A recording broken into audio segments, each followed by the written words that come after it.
Hello, the purpose of this screencast is to talk about the economic factors behind slavery. And this is part 2A, so there will be a 2B. And during part 2A, we will be talking about the triangle trade, the Middle Passage, which is a leg or part of the triangle trade, and the process of enslavement.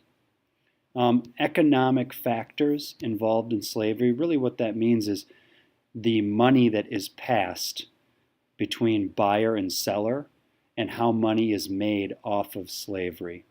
And what it really boils down to is slavery lasted so long in America because of greed, because money was being passed and a lot of money was being made by those people involved in the trading of enslaved people or using enslaved people to make a profit, like cashing in on crops that were grown and using enslaved labor to pick those crops. So we're going to be talking about the economic factors behind it. And you're going to see that really it was the money that was being made that allowed for slavery or enabled slavery to last so long in America. You can pause throughout this, but make sure you listen to everything. But pause when you want to take your notes, and there are prompts throughout the slides that tell you when to take notes. There will be some slides where you don't take notes or pieces of information you don't take notes on. I will tell you that. So if you are listening to the screencast, you will catch when I say do not take notes on this. All right, let's begin. So opening up, we want to know what is slavery. You're not taking notes on this. We're just talking about it. And in this picture, you can see people enslaved and then with shackles on, and then these are the people that are overseeing the process of slavery. And it says slavery is the treatment of human beings as property, deprived of basic human rights. And throughout our conversations and discussions and learnings about slavery, you will see how people are dehumanized and treated like property, and that they simply lack human rights, that they're not even treated like humans. So you are not taking notes on this. We're just going to read it, and I'm going to go over the illustration. The name, so triangle trade, the name often given to the transatlantic slave trade. It describes the three sides of the route the slave ships took from Europe to West Africa, then to the Caribbean and the Americas, and finally back to Europe. The routes are known as the outward passage, the middle passage, and the return or homeward passage. So here we have the outward passage with manufactured goods going down to parts of Africa. This is where enslaved people were captured, and they were taken along what is called the middle passage, mainly to the Caribbean or throughout the Americas.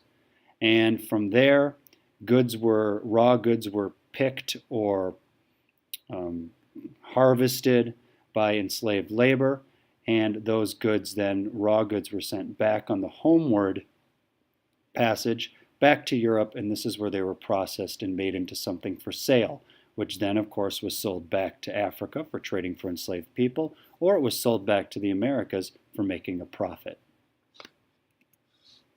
We will watch this short video in class on the triangle trade, where this gentleman dressed up in his colonial gear explains what the triangle trade involved.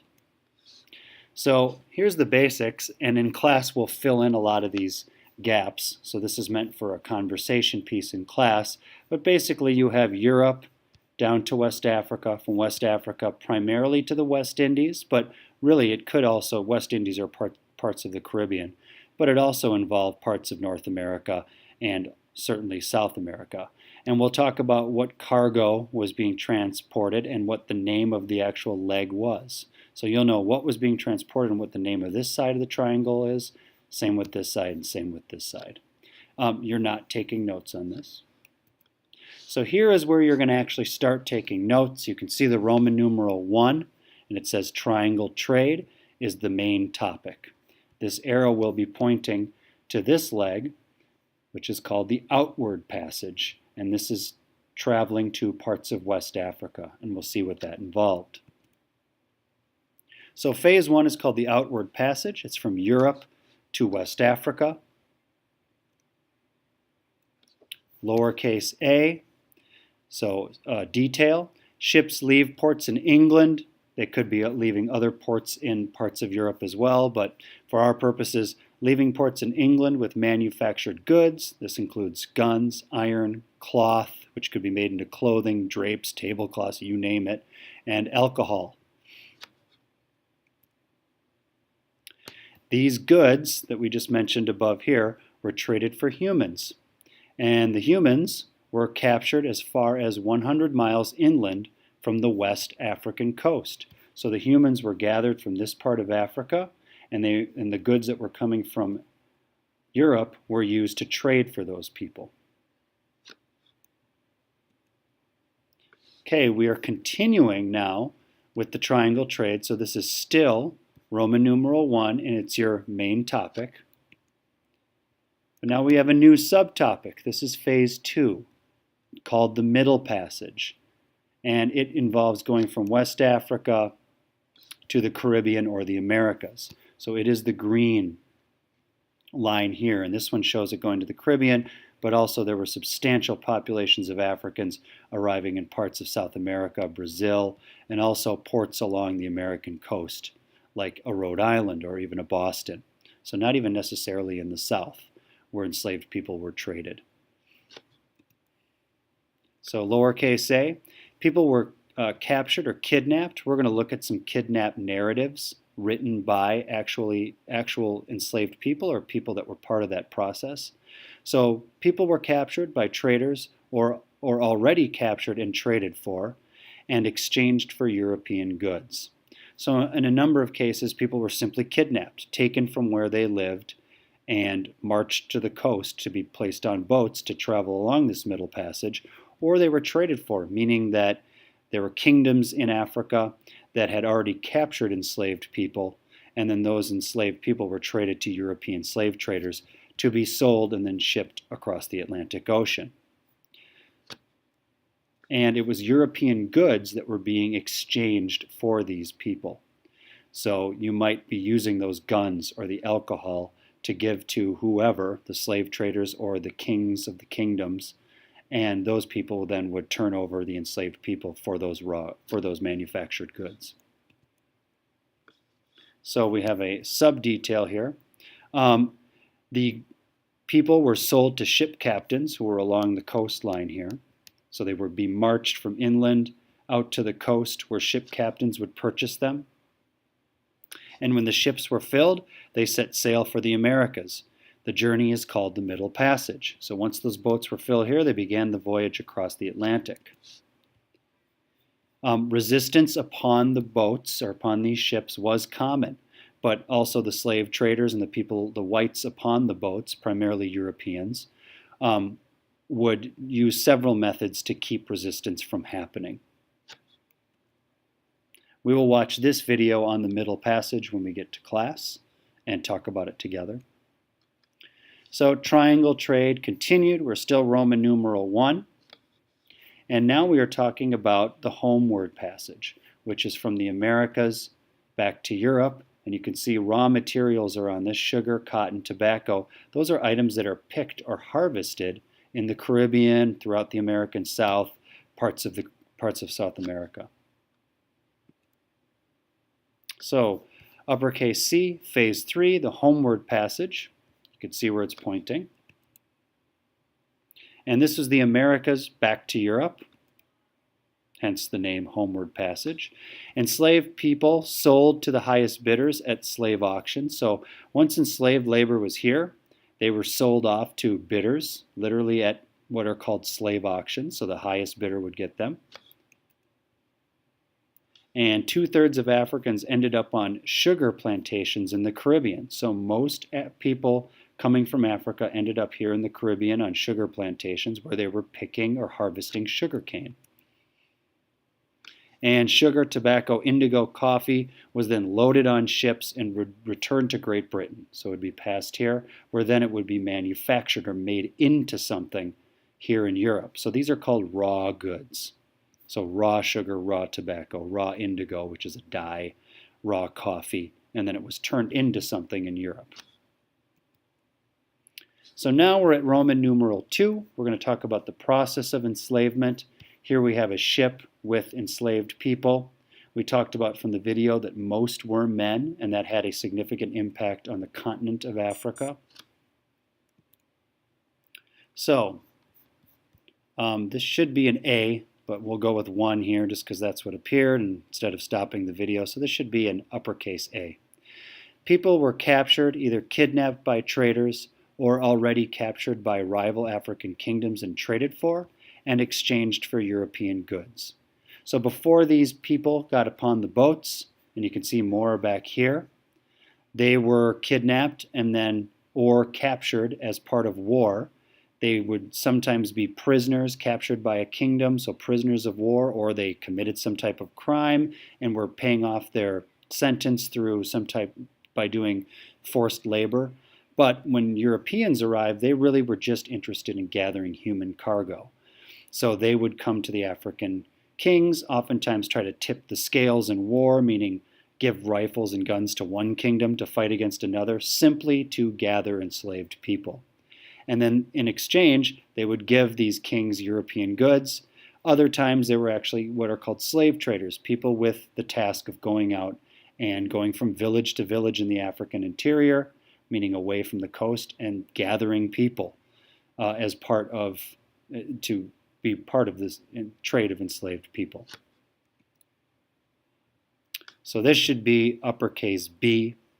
The prisoners were marched to the coast. We're going to look at probably a short podcast about the process of being marched from a first-hand point of view, so a primary source, somebody talking about what that was like, so an enslaved person, or the words that he or she wrote down. And on the coast, European traders bought enslaved prisoners from dealers and African kings. So once they got to the coast, European traders bought these prisoners and from dealers and African kings, and then would get them loaded onto the boats to be sent across on the Middle Passage. And then step 4, or you can make it uppercase D, traders sold enslaved captives to European African ship captains. So it was quite an involved process, and these ship captains would get the enslaved people and load them aboard to be sold in the Caribbean or the Americas.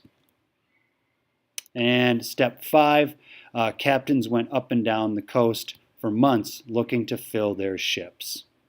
So sometimes their ship wouldn't be filled at one port. So they would go up and down the African coast until they had a loaded ship, and then they would head across the Middle Passage to the Americas. So this is the phases of the process of enslavement. That's why we did numbers, but if you did A, B, C, D, and E, that's also okay.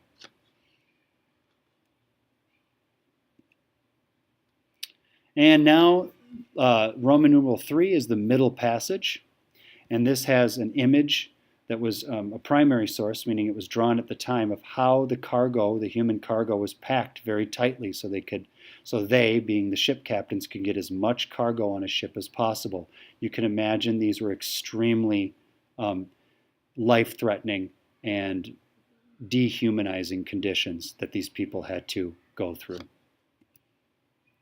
So uppercase A, enslaved people transported from the coast of West Africa or West Africa to the Americas is what the Middle Passage is. We will listen to a first-hand account of what that involved.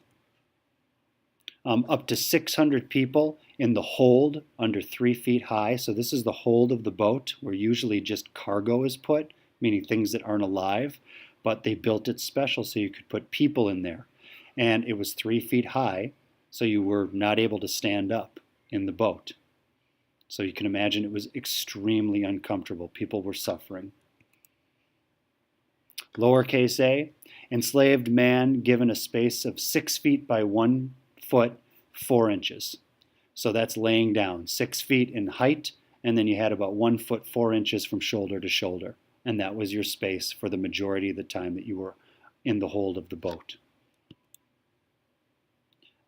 Uppercase C, the conditions aboard the ships were horrible, and we're going to listen to some first-hand accounts of what that involved when we get into class.